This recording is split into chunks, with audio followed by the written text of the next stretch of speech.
আমাদের আজকের নিবেদন। হঠাৎ একদিন ভালোবাসা এসে আমায় বলল সে নাকি রিটায়ার হয়ে যাচ্ছে। আমি তো অবাক।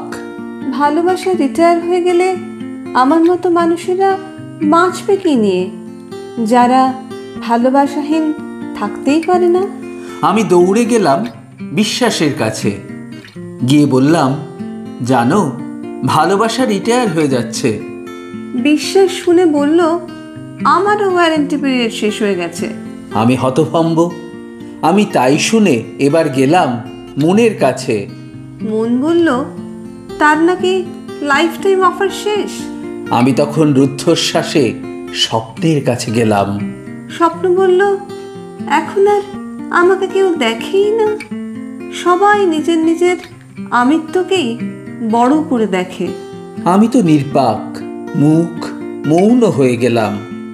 এ কি, সবাই তো একে একে চলে যাচ্ছে, তবে কি হবে আমাদের মতো মানুষদের?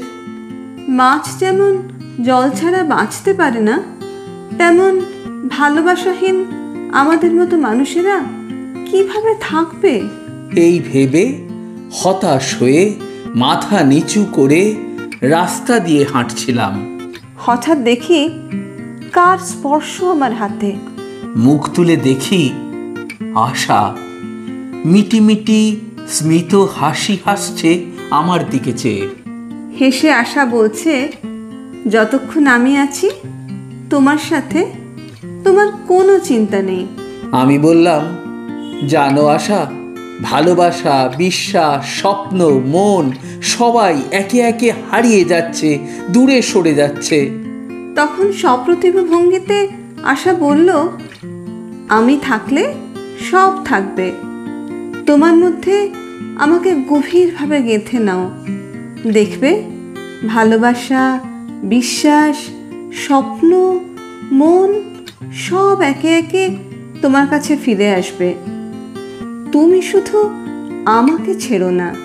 আমি তখন আনন্দে আপ্লুত হয়ে আশাকে দৃঢ়ভাবে নিজের বুকে টেনে নিলাম আর বললাম, আশা, যে কোনো পরিস্থিতিতে, যে কোনো মানসিকতায় থাকি না কেন, তোমাকে ছাড়ব না।